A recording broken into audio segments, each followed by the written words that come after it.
Want to start? Okay, thank you, Vande.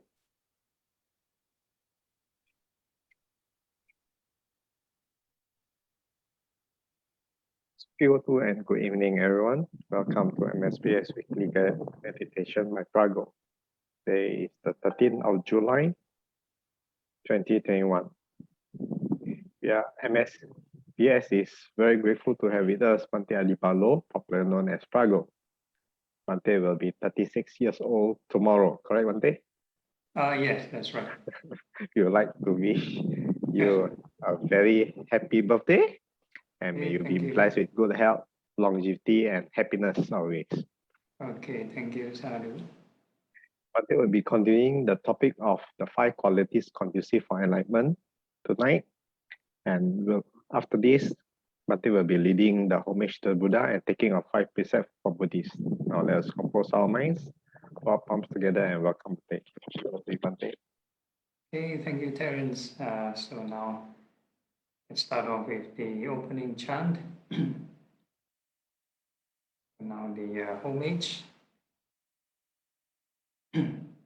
Namo tassa bhagavato arahato samma sambuddhassa. Namo tassa bhagavato arahato samma sambuddhassa. Namo tassa bhagavato arahato samma sambuddhassa. 3 refuges. Buddhang saranang gacchami. Dhammang saranang gacchami. Sanghang saranang gacchami. Dutiyampi buddhang saranang gacchami. Dutiyampi dhammang saranang gacchami. Dutiyampi sanghang saranang gacchami. Tatiyampi buddhang saranang gacchami. Tatiyampi dhammang saranang gacchami. Tatiyampi sanghang saranang gacchami. And the 5 precepts. Panatipata viramani sikhapadang samadhiyami. Adinadana viramani sikhapadang samadhiyami. Kamisu michachara viramani sikhapadang samadhiyami. Musawada viramani sikhapadang samadhiyami. Suramiraya majapamadatana viramani sikhapadang samadhiyami. Sadhu, sadhu, sadhu. Okay, so good evening, one and all. Tonight we'll be continuing this topic on the 5 qualities, or basically the 5 spiritual faculties important for the cultivation and practice of our mind or our spiritual growth. So we shall look at the table again. So actually, for the past few weeks, we've been covering faith, energy, mindfulness, and concentration, 4 out of 5.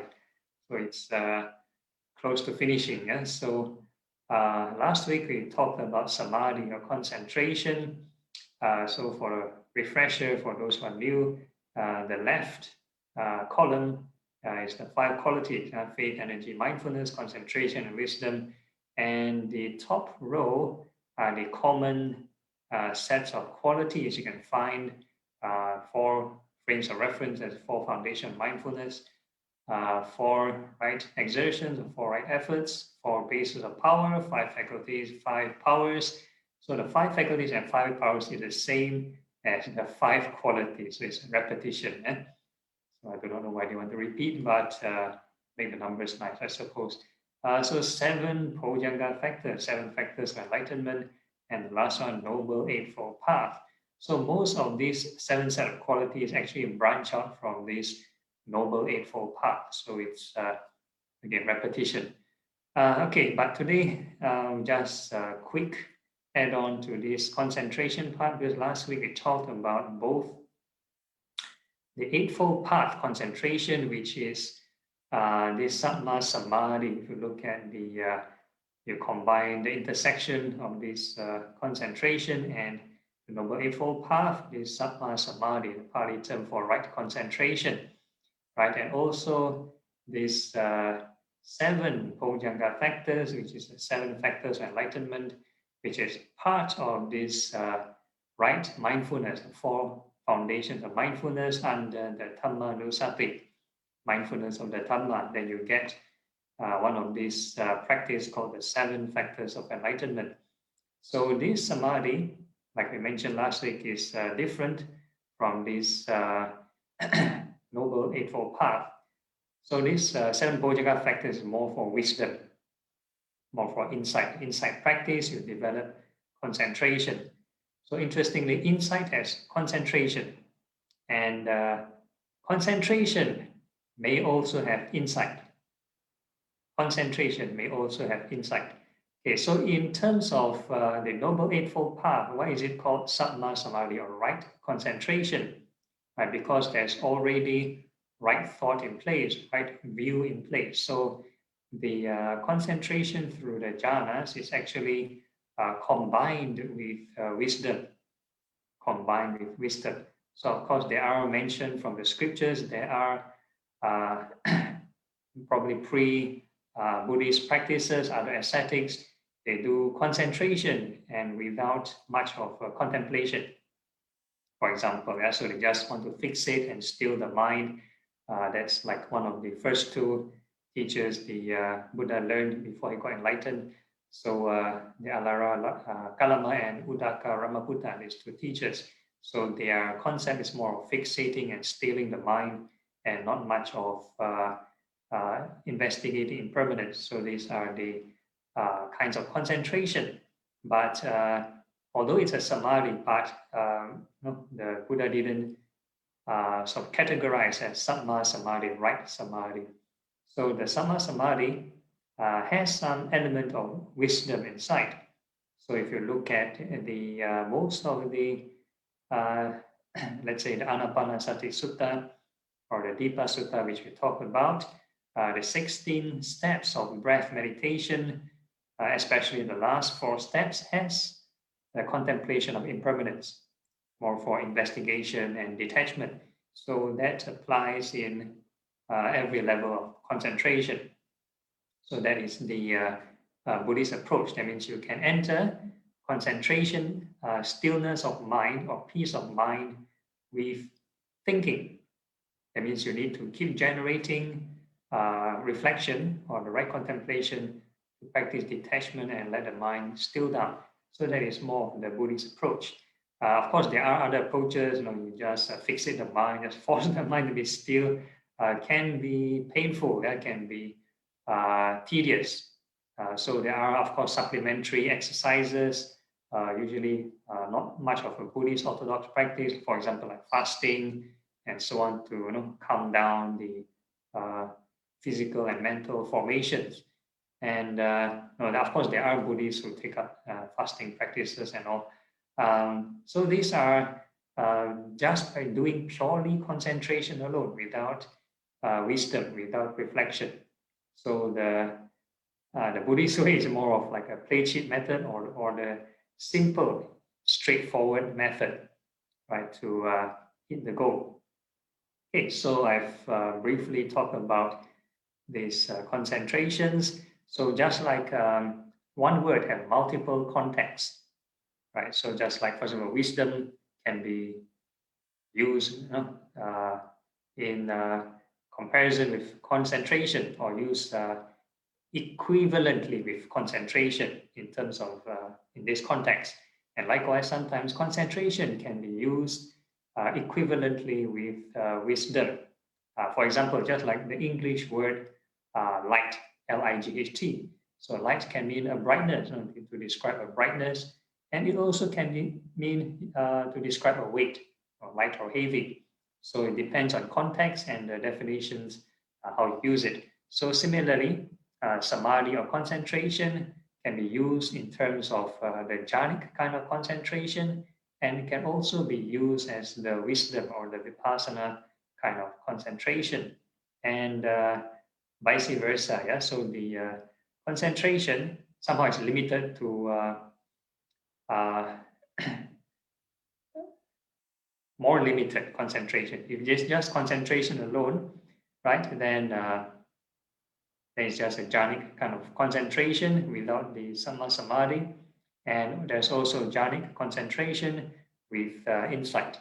So there are variations. Okay, so briefly talk about it, and we shall move on to wisdom. So today we talk about vimamsa first. The one on the table here talks about this vimamsa. Okay, so vimamsa is known as discrimination found in these four powers, four bases of power. So these four bases of power are somehow like exclusive set of qualities from the Noble Eightfold Path, just like the five powers, five qualities. They are not part of the Eightfold Path, but there are certain common qualities with the Eightfold Path. Okay, so what are the four powers again? Like we mentioned previously in one of our series, there is a kind of concentration where, let's say, there's visualization involved, then it will develop this thing called the divine eye, or these like psychic abilities, which we don't really emphasize in our meditation routine, but there are such mentions in the suttas. So I'll just briefly go through this. So vimamsa or discrimination can be used both in mundane aspects and also secular, spiritual aspects. So like investigating all these like psychic phenomenon, psychic practice, that is we considered as a mundane kind of aspect. In terms of more spiritual kind of practice, like for example, like differentiating the different levels of jhana, different levels of concentration, I think that we'll consider as vimamsa, able to discern, discriminate the difference. Okay, so just briefly read through these texts and let's see what we can find out. Okay, so he develops the base of power. So there are total four bases of power. So now they're talking about this vimamsa, yeah, with concentration founded on discrimination, which is vimamsa, and the fabrication of exertion, thinking.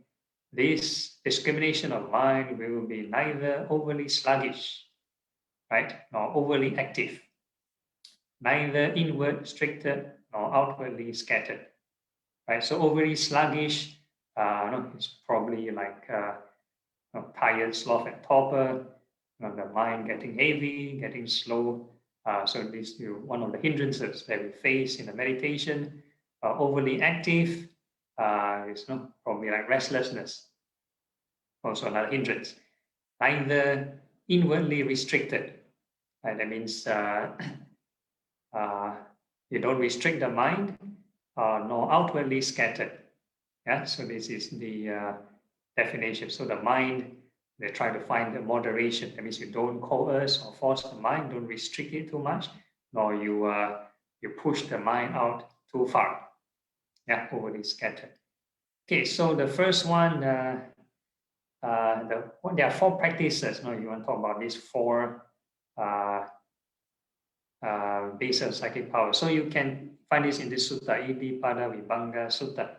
Right, so the first one, it keeps perceiving what is in front and behind, so that what is in front is the same as what is behind, and what is behind is the same as what is in front.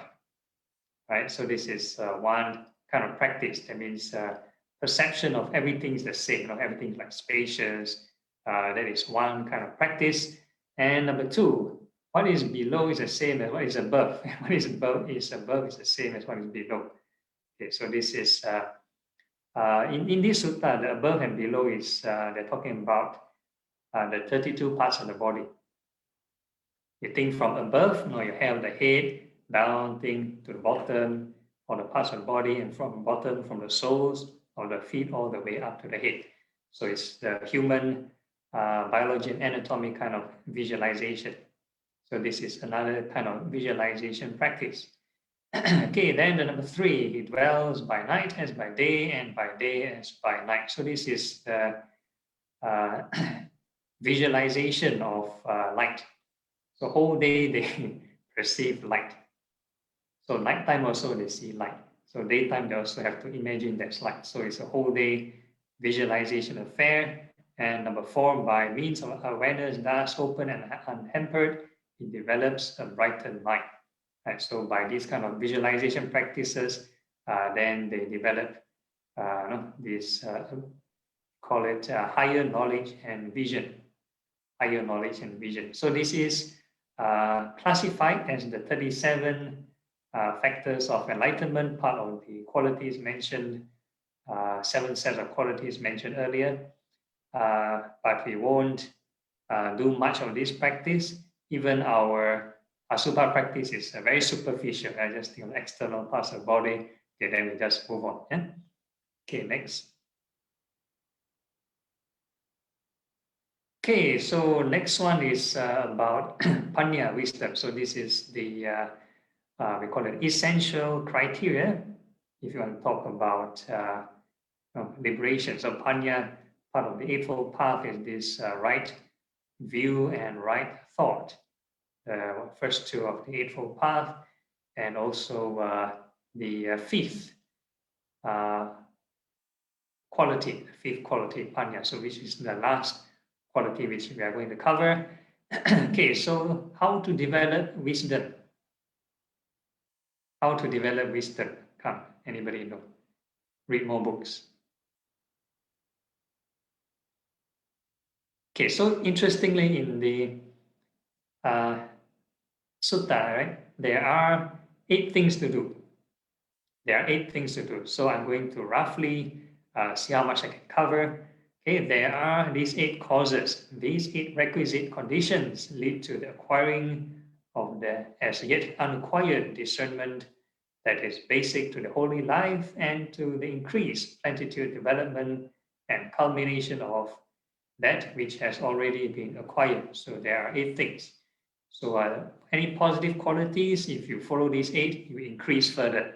And if you do not have any positive virtues, you practice these 8 things, then you develop this virtue with regards to wisdom. Okay, so let's move on to the first one.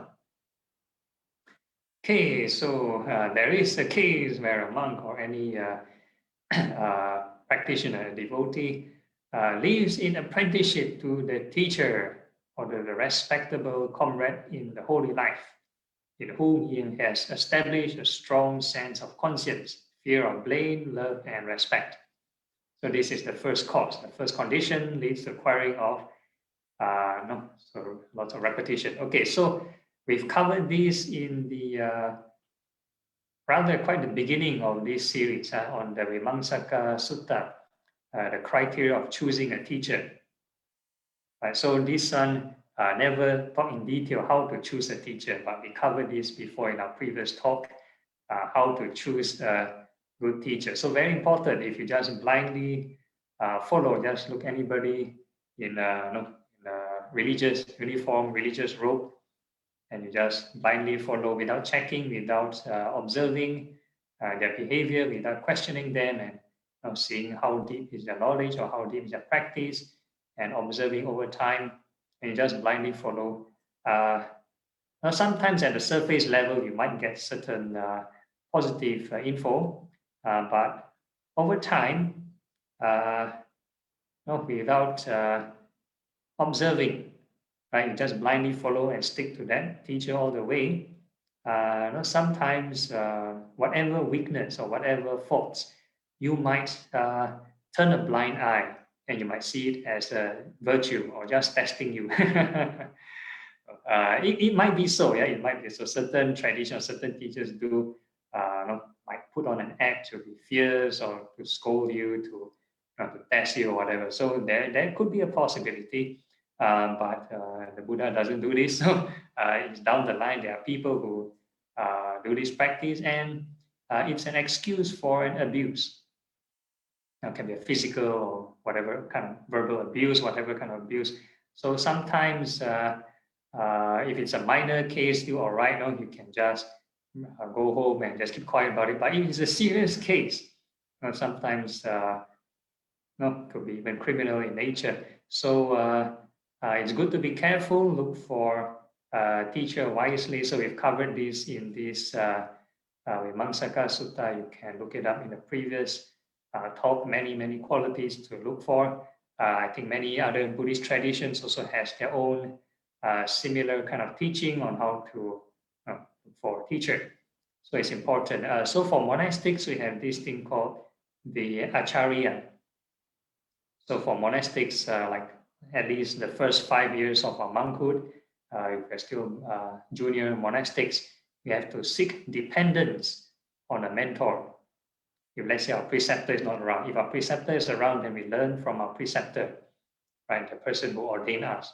But if the preceptor is not around, we have to look for the next most knowledgeable person to ask them to be our mentor, right? So if let's say we're just left around and just do nothing, then we won't learn anything, right? So this is for monastic, but for lay person, encourage, very strongly encouraged to look for a teacher. So they mentioned here to the teacher, that means to the Buddha. So now the Buddha is not around, or to a respectable comrade in the holy life. So for monks, respectable comrade in the holy life means another monk. So for a lay person, you can look for another monastic or any Dhamma brother or sister that is somewhat more inspiring, more experienced in the cultivation. And like mentioned previously in the series, if let's say you practice alongside and learn from them until you are unsatisfactory, it's all right to change. There's no contract. It's not like you're bound to that person. So it's all right to change. That's what the Buddha did also. He jumped from teacher to teacher before he got enlightened. His chief disciples did it. Even the monastic community inside, within themselves, even during the Buddha's time, when the Buddha is traveling away, the junior monks learn from senior monks, hopping here and there. They cannot get the answer. They hop to another senior monk to get another answer. Still cannot get an answer. They wait for the Buddha to come back. So this is the normal practice, right? So there's pros and cons, right? If you're too loose, then you become picky and choosy. And if let's say you really meet a good teacher, they do out of compassion, find out the fault in you, and they're supposed to change and help you improve. And if let's say you don't want to change, then too bad. So in our monastic ritual, we have this interesting thing. When we seek dependence from our mentor, we have to declare any fault, please do point out. So it's a request. So you openly make this statement, that any fault, please point it out so that we can change. And interestingly, vice versa. So for the teacher, if there's anything that you think there's any fault, you can also question the teacher. So this is a two-way learning, teacher and student. So there is kind of humility involved. You need to be open to errors. It's not like, okay, I go to, it's not like the modern day kind of commercial or capitalistic kind of system. You go to one product, go to one service, and Dhamma talk nice, then you stay. Then the next lesson, not nice, you change or something like that. So now it has too convenient. So got its pros and cons. Yeah. Okay. So the next one, second point. Sorry, we still move to the previous slide. So point 2, as he lives in apprenticeship under the teacher or under respectable comrade in the holy life, in whom he has established strong sense of conscience, fear and blame, love and respect. Yeah, so the key point is there's conscience, fear, and blame. So any mistake, you open up and declare to your mentor or the student, and they sort of exchange and discuss and look for improvement. Okay, so this is an important point. So if a person is not open, very hard to change, yeah, or very hard to improve. So he approaches him at the appropriate times and asks and question him, "What, Venerable Sir, is the meaning of this statement?" Right. So any teaching you do not know, please ask. So that's why every time after 9 o'clock, we have the Q&A segment. So please ask. It's the appropriate time to ask. There's a Q&A segment after the sharing. Okay. He reveals what is hidden, makes plain what is obscure, and dispels perplexity in any doubt, right? In many kinds of perplexing things. So any kind of doubt, it's the job of the teacher to explain and solve the problem, right? So again, if by asking, inquiring cannot solve, even let's say very simple teaching also cannot solve, then and then respect. Maybe you can look for multiple teachers. Some people are good at theory, some people good at practice, so you can refer, no problem. Yeah. Okay, next. Okay, then the third criteria. Having heard the Dhamma, he or she achieves a twofold seclusion of body and seclusion of mind. So I think we've covered this last year. What is seclusion, or the right kind of seclusion? So a lot of people like to go for retreats, go to a forest, go to a monastery, go to caves, and they only achieve physical seclusion, bodily seclusion. But the mind never learned any programming before, no instruction how to seclude the mind. So when they go to, let's say, a forest, weather change, raining, and then the mind not happy, maybe complaining. Too cold, not happy. Too hot, not happy. Mosquito come, not happy. Right? Too much noise, also not happy. So how to calm down the mind? Right? So there is many other factors involved. It's not just going to a quiet place and that is considered retreat. So you need proper technique. You need the mental kind of technique. You need to know the programming. If you do not know the programming, then and go to any quiet place. Any animal can go to a quiet place. Do they reach enlightenment? So there's another question. So then the next one, seclusion of mind. Right. So if let's say the ideal case, if a person really knows how to detach, knows how to reflect properly, how to enter concentration, how to use their wisdom, whatever not, and they reach peace of mind. So they can test themselves in a noisy environment, they can be peace of mind.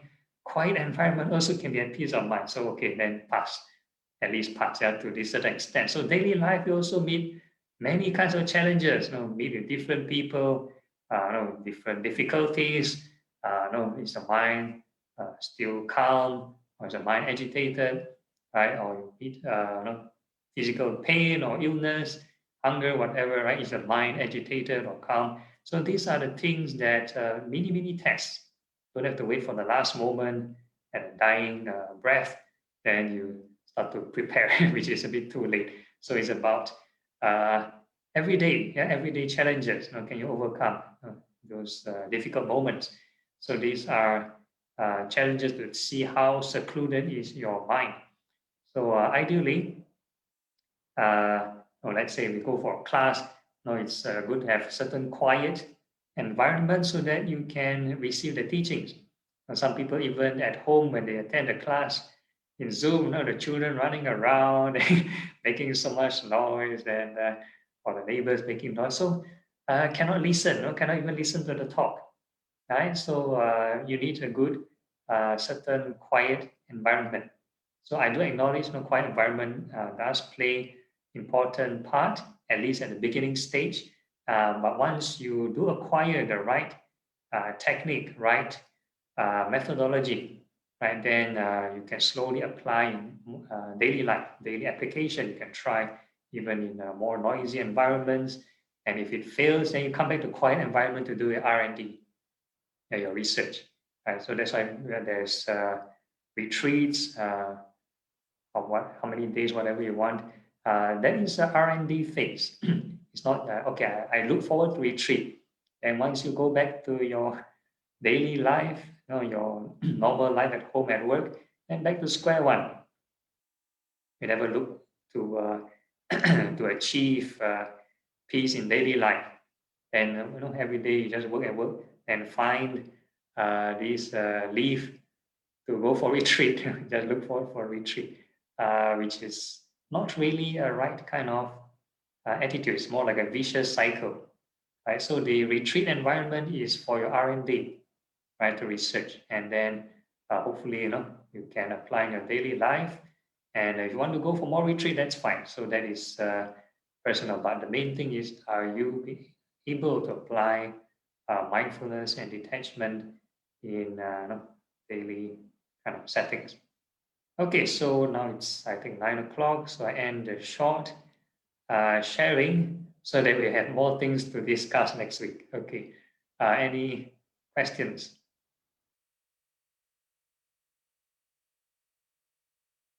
Nobody. All very happy. Very clear explanation. How about the comments on the Facebook? Nothing. Also, no questions.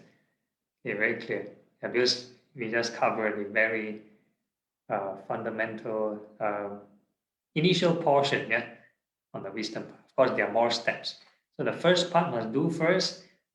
Make sure you find a good teacher. Of course, in many other teachings, we talk about kalyana mita, spiritual friends. So very important to have good this peer pressure, and also even in the Mangala Sutta, the discourse on blessings, avoid the fools, associate the wise. So very important. The Buddha knows everything is peer pressure first. If you think you can practice on your own, then you can be qualified to be a Samma Sambuddha or a Pacheka Buddha. So we need certain, we call it companionship. So that's why in the past it's called oral tradition.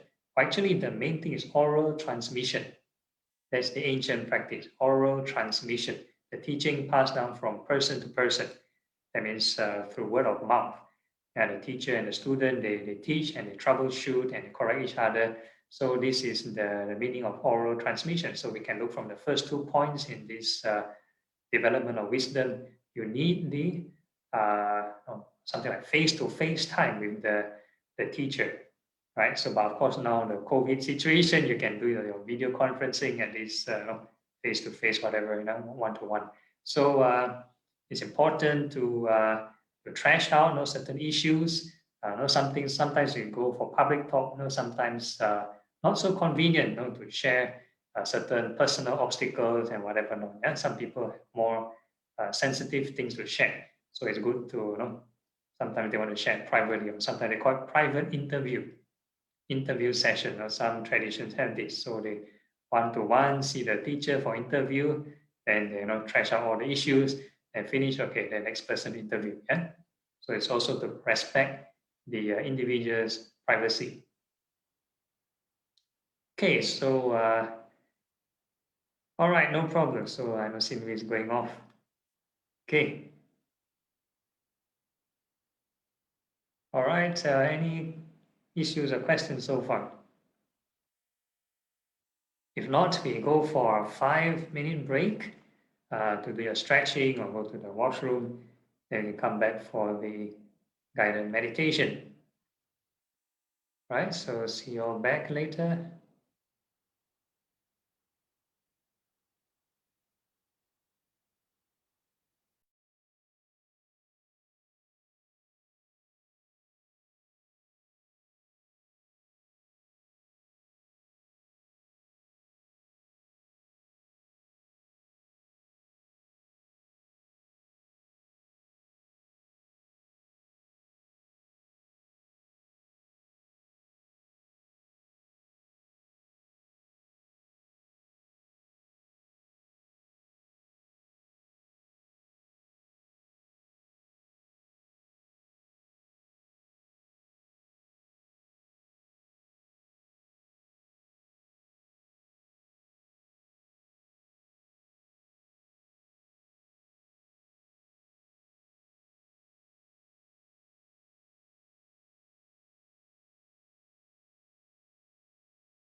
Hey, it's 5 minutes.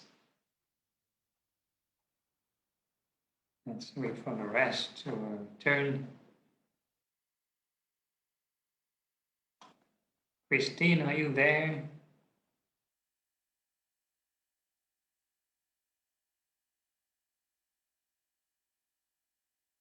Christine is a first timer also. Okay, all right. Is your camera working?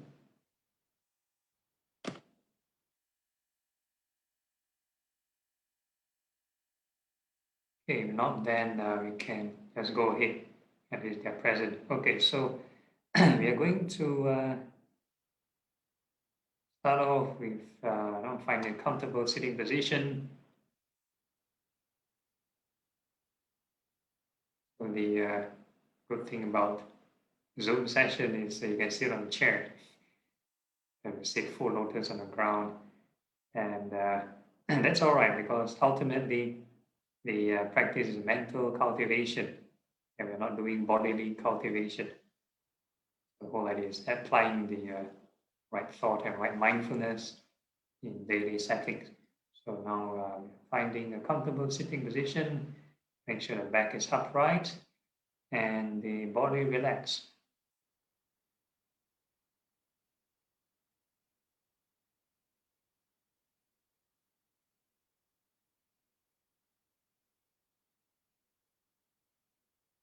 You then can close your eyes, and we are going to start off with the first phase of meditation. It's a bit of body kind of visualization to detach ourselves from the body because uh, we are born with the body, the first object. So that is like the most attached thing we have since from the beginning, from our birth. So we are slowly trying to let go of this body. So first we're going to visualize the hairs and any kind of contact we have, we can go to the extremes, either greed or hatred. Like the hair, you find it beautiful, very nice, then a person will develop greed. And there's one extreme. The other extreme is hatred. I don't like this hairstyle, the hair is so messy. And this is another extreme, hatred. So what we're doing is practicing the middle path, not combining both, but avoiding both extremes. So to do that, that's where we apply the Eightfold Path, the right thought, first loving kindness, non-hatred. We wish all the hairs well and happy.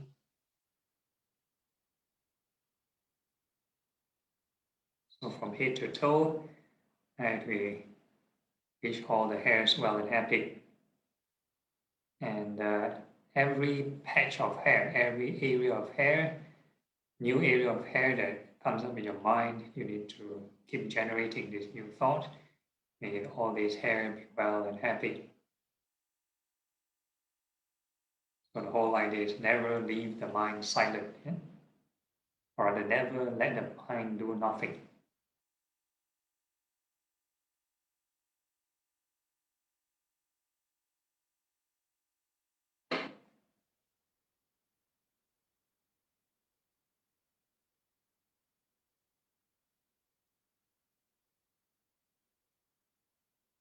And how you phrase the thought, the words also important.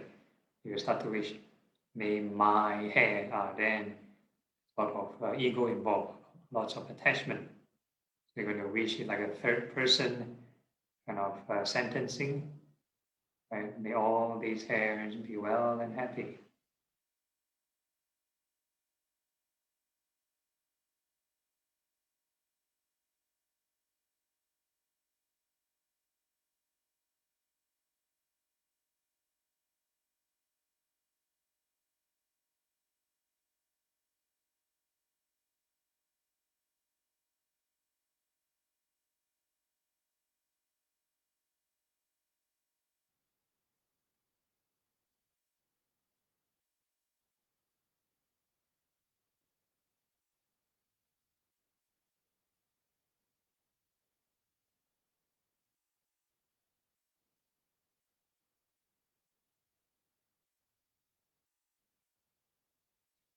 answer loving kindness to all the hairs. Then we apply the other right thought to overcome this greed or attachment, which is the thought of impermanence. Yeah? So all these hairs go through birth, aging, sickness, and passing away. Hairs grow long, turn dirty, oily, sweaty, cracked and white, and they fall off. In between, no need to over dramatize, no need to think of how you comb your hair or shower or whatever. Yeah? Just hairs growing and hairs falling. So you think of these birth death cycles on the hair many, many times, the more the merrier.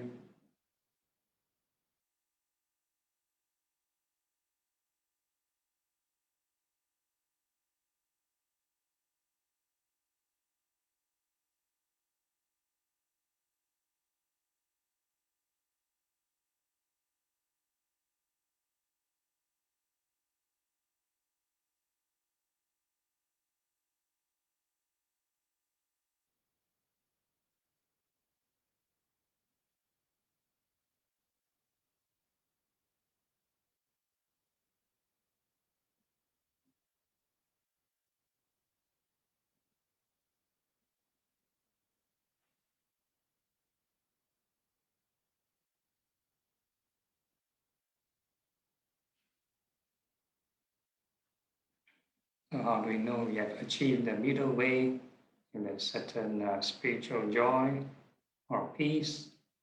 Means you're on the right track, and just keep continuing traveling by thinking of impermanence. And let's say for those who are still struggling, maybe are drowsy or having tension, that means you need to use the faculty of discernment, and called vimamsa.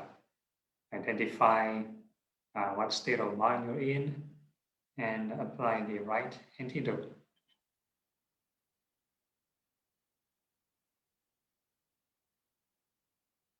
If let's say it's drowsiness, and you need more reflection of impermanence.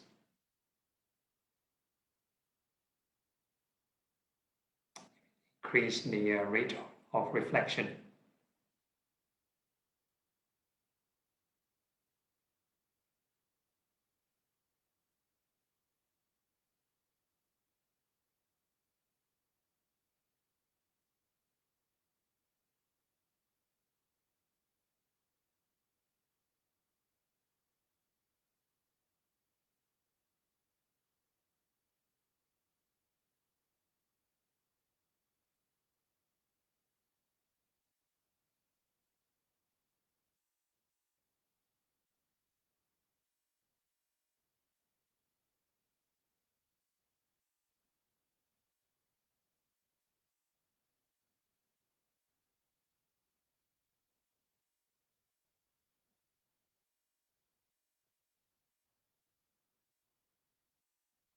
So this practice by itself is actually sufficient, no, for reaching the goal.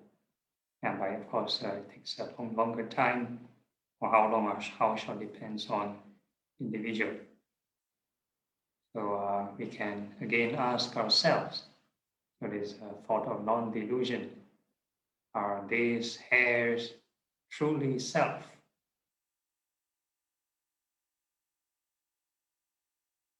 And we tell the hairs not to go through birth and death.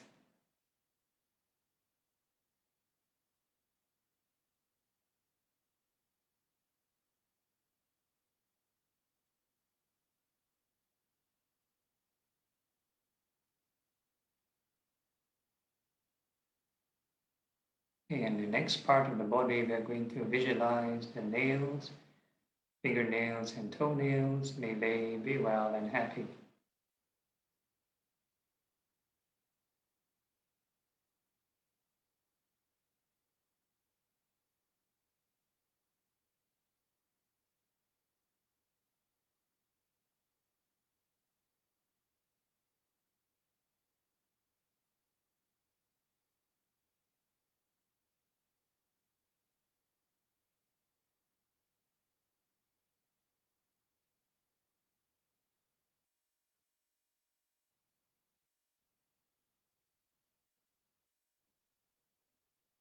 And all the nails go through birth, aging, sickness, and passing away.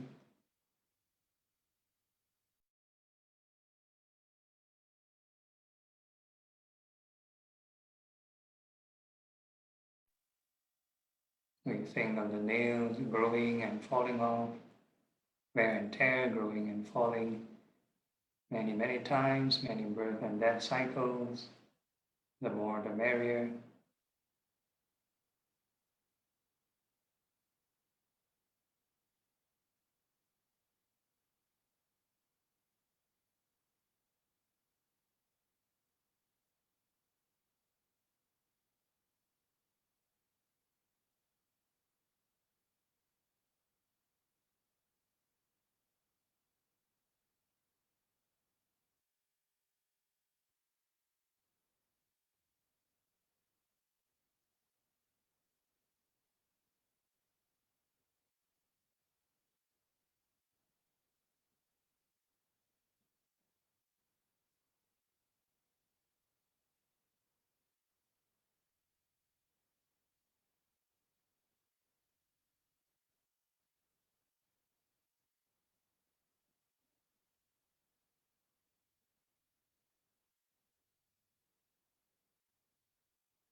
Then we can ask ourselves, are these nails truly self?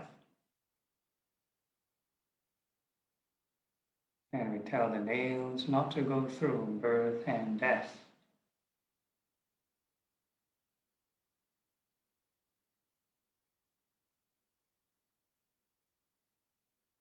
And the next part of the body, we are going to visualize the teeth, or the teeth inside the mouth. May they be well and happy.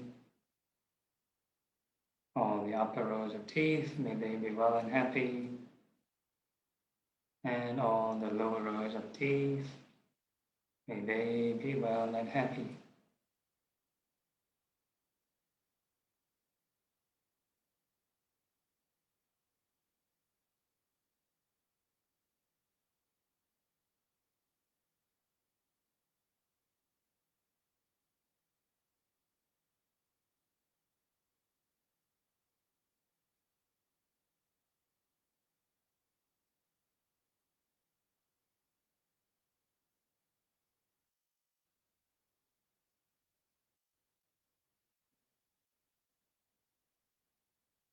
Then all these teeth go through birth, aging, decay, passing away. So the bone cells of the teeth keep growing and falling due to wear and tear, growing and falling, growing and falling. They keep thinking of the birth and death cycles of the teeth many, many times.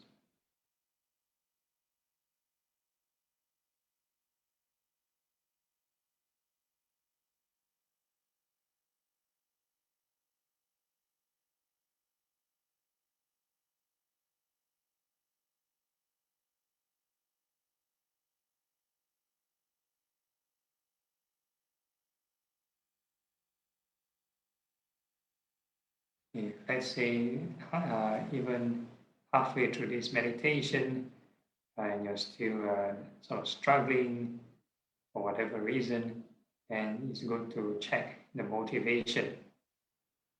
That was the intention. Meditate is to practice the detachment and not to gain certain things. Yeah?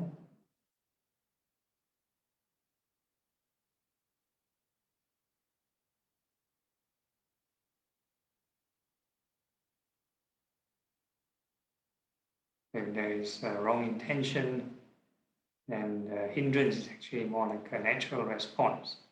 Nature responds to stop you.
Okay, then we can reflect by asking ourselves, are these teeth truly self? And we tell the teeth not to go through birth and death.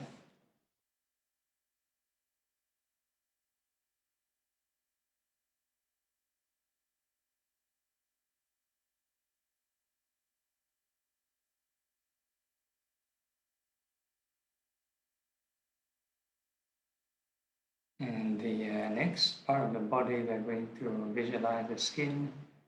We're going to visual the skin well and happy from head to toe.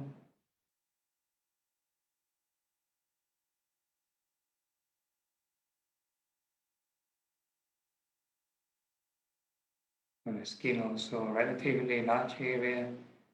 So every time you think of a new area, a new patch of skin, appreciate well and happy.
Okay, and we will introduce thoughts of non-greed.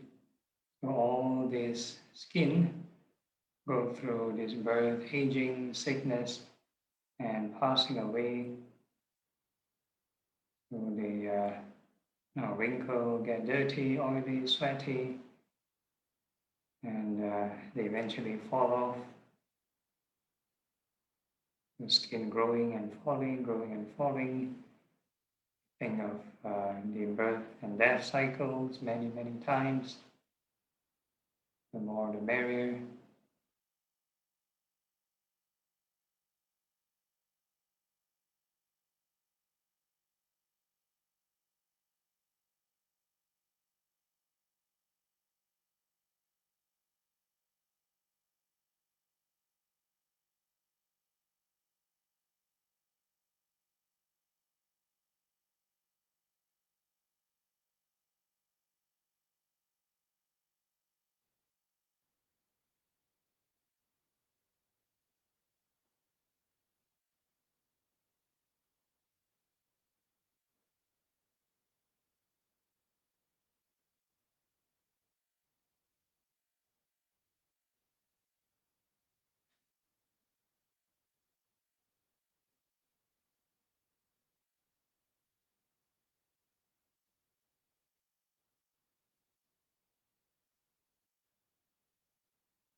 Then we can ask ourselves, are the skin truly self?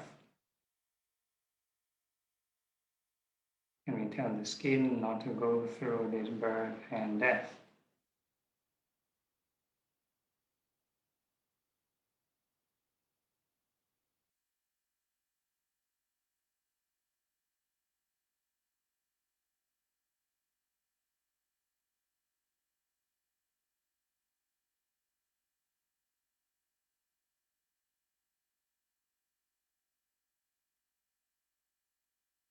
And then we move on to the next phase of meditation, which is the four sublime states.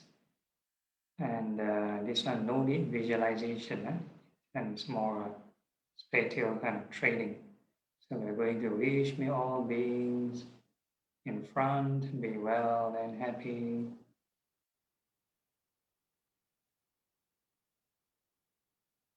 So just a gentle wish, no need to push or exert the mind.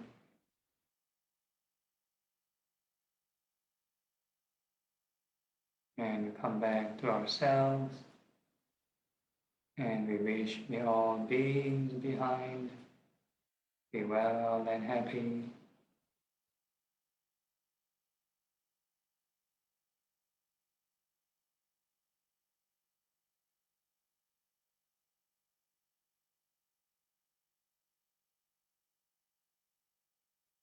And we come back to ourselves. And we wish may all beings on the left be well and happy.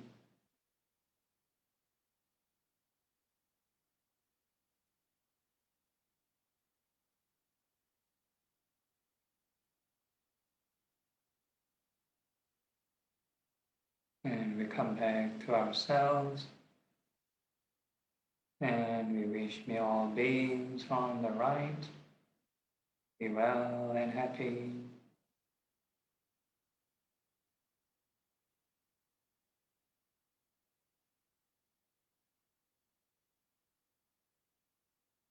And we come back to ourselves. And now we wish may all beings above be well and happy.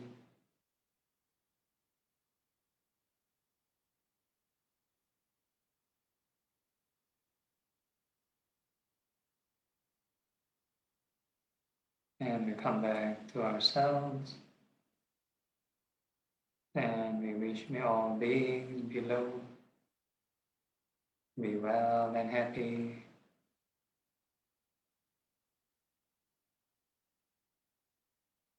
And we come back to ourselves.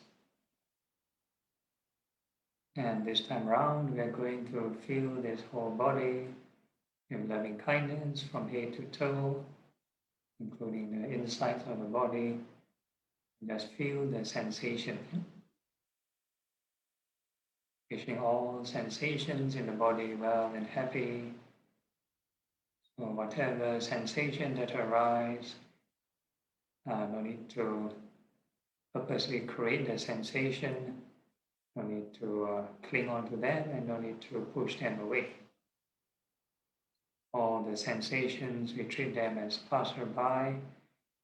As long as any sensation arises, we just wish them well and happy.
And then we are going to remember this emotion, this restricted loving kindness.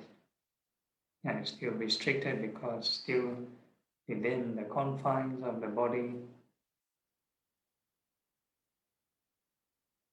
And now we are trying to practice or cultivate boundless loving kindness. So what we are doing is we're going to reach all beings in all directions, above, below, and all across. May they be well and happy. The same thing, no need to visualize and no need to push or exert the mind. Yeah? Wherever your attention lands, it can be inside the body or outside the body, and let it be natural. As long as there's can feel a sensation arising, appreciate well and happy. So these all beings include all formations, all thought processes, right? Anyway, all beings is a concept. So all dharmas, all formations, all beings, may they be well and happy.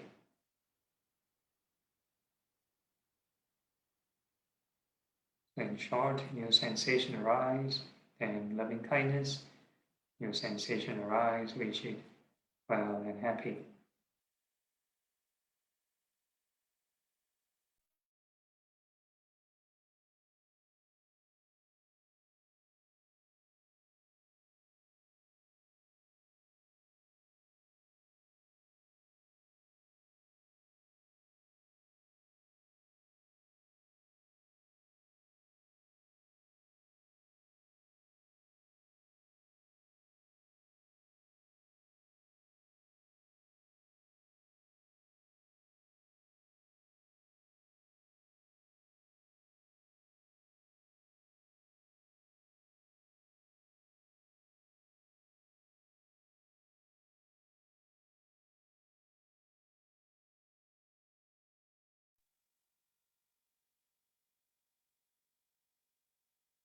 So this boundlessness is not about pushing or extending the mind, the area far and wide. There's any form of exertion causes tension and strain, which is a kind of restriction. Yeah? What we're doing is removing the boundaries. It's the craving of hatred. So every time we generate loving kindness, the boundaries get thinner and thinner, and we should get closer to the state of boundlessness. So how do we know that? Is when the mind gets calmer and calmer and reach this stillness.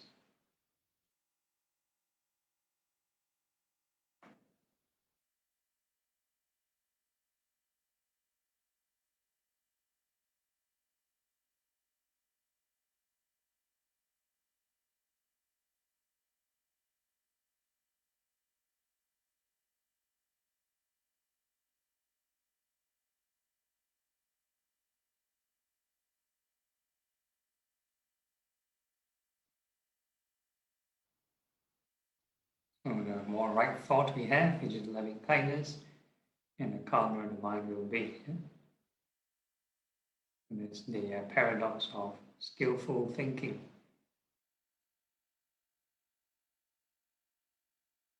So there's no such thing called no thinking. Once you do nothing and do not think, then naturally the mind will daydream.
And you can remember this emotion if your mind is calmed down.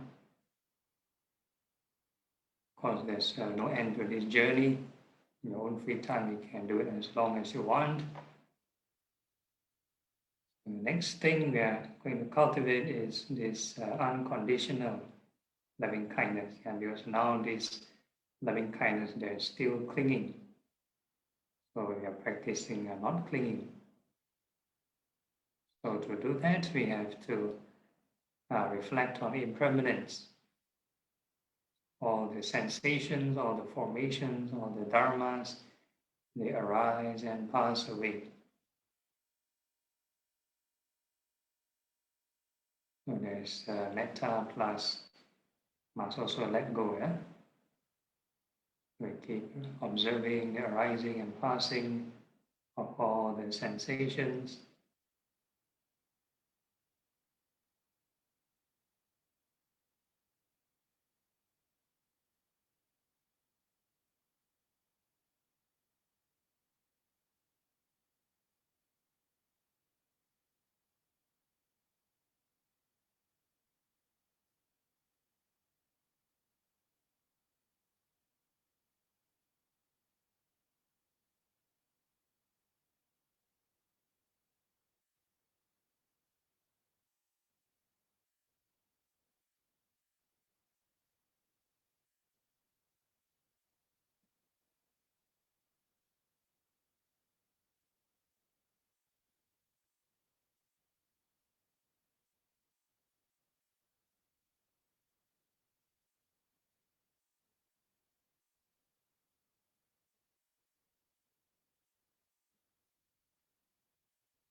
So this is loving kindness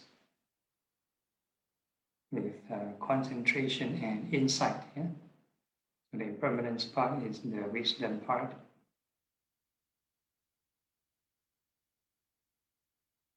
So earlier on, the boundlessness is just concentration only.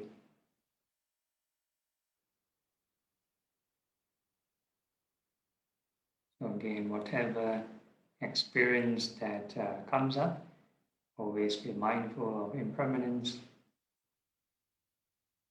Treat all emotions and sensations as passing scenery. It's like you're traveling on a highway and you just keep traveling and do not stop and break to take a look at any scenery, cause this traffic jam.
And we are now switching to the second sublime state, which is compassion.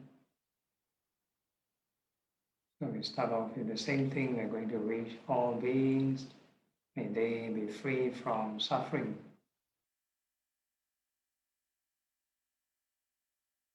So the same thing, no need to over visualize or dramatize the scenery, and no stories of anybody suffering and getting hungry and getting sick.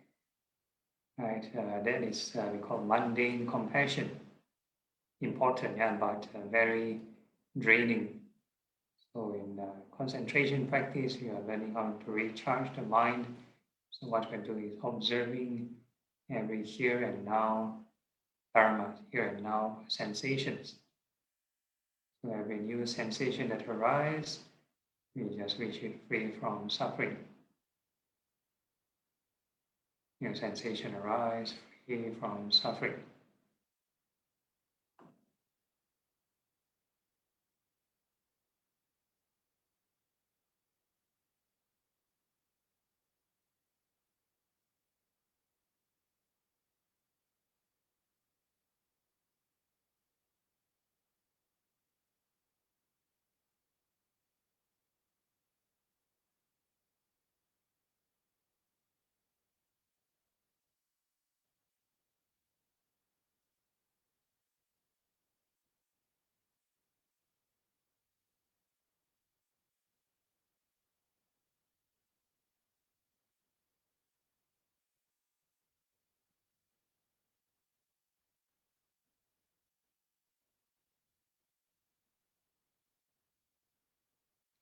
Every time we refresh this compassion, we are actually generating compassion. Yeah, problem with visualizing a scenario of someone suffering is that we generate compassion for 1 or 2 seconds, and the rest of the time we are worrying and worrying and worrying and not generating compassion. So people will get depressed or burn out due to this situation.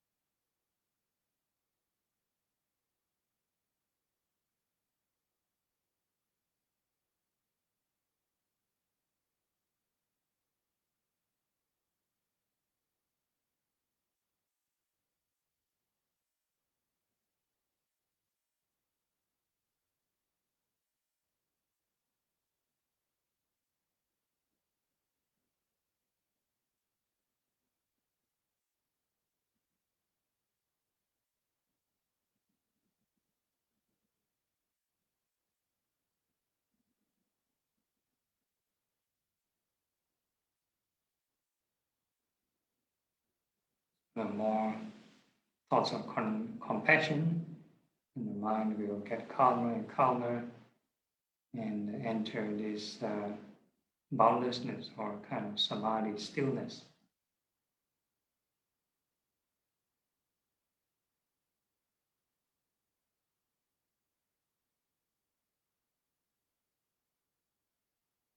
Then you can take note of this emotion, and it's not depressing kind of compassion, but more positive.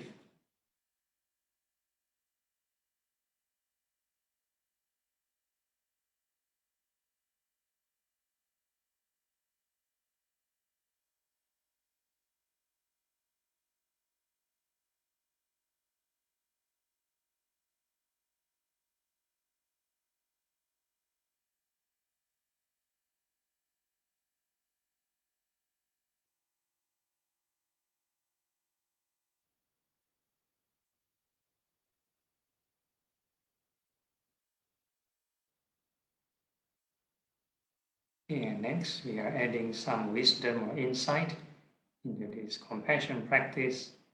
And we're going to ask ourselves, how can we truly have compassion? Right?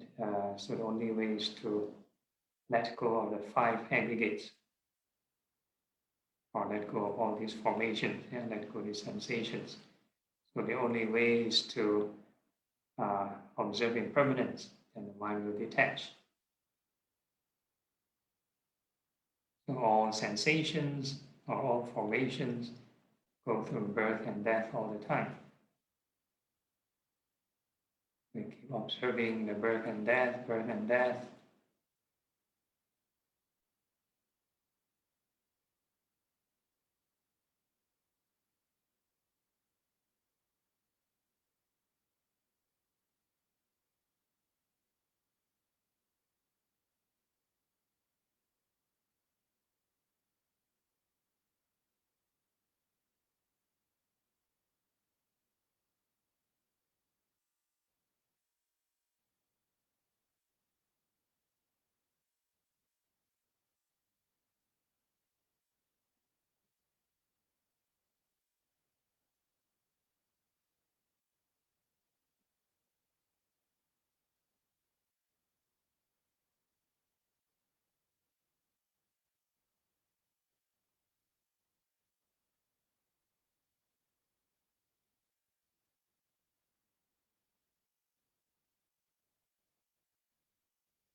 And this process of purification may take a long time, depending on each individual, but the end goal, the ultimate end point would be this state of emptiness. So currently there are still formations, you can still observe arising and passing. Right? So even in the, let's say, Mahayana kind of sutras, from the Heart Sutra, and the state of emptiness is there's no arising and no passing away.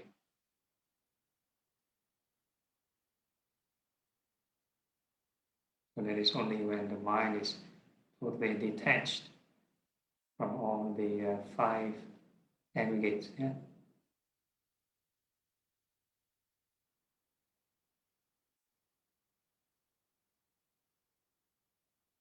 So, but before we reach there, we keep continuing the journey on the highway, and until we truly reach the destination, then we'll know. Keep observing this birth and death.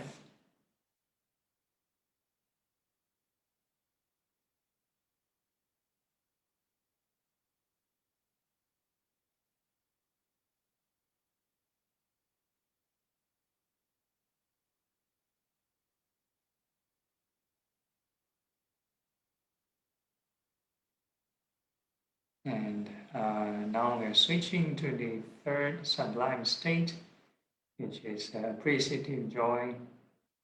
So we're going to rejoice in all the achievements of all sentient beings. So similarly, no need to visualize, imagine any story, and just observe the here and now arising sensations.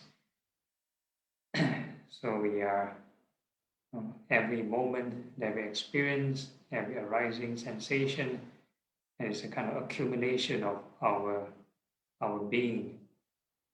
Right? What we are here today is due to the accumulation of every moment-to-moment experiences. So we rejoice in all these small moments.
So as the mind gets calmer, then that should be close to this concentration or stillness or this appreciative joy.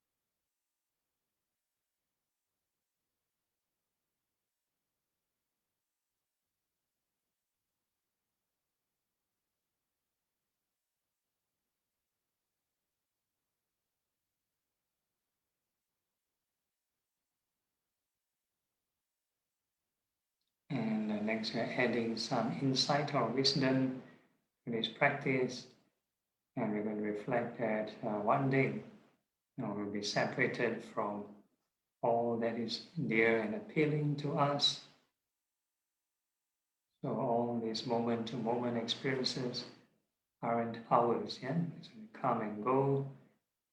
There's lots of birth and death arising and falling of all these moments, and keep observing that.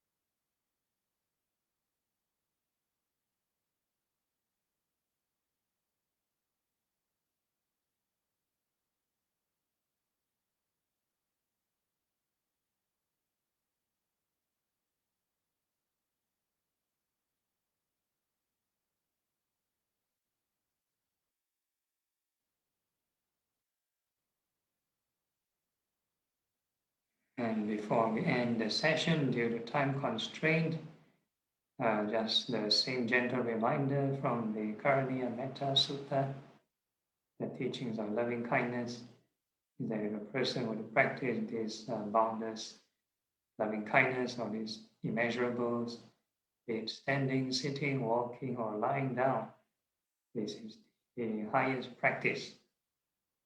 So with these immeasurables in mind, with mindful impermanence, we can physically open our eyes.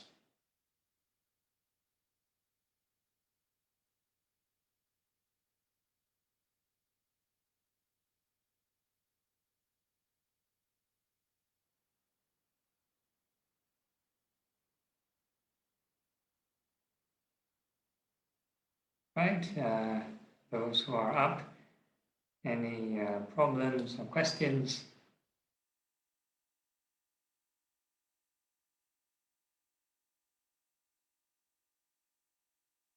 No, all okay. If there's no issues, and we can conclude with the chant.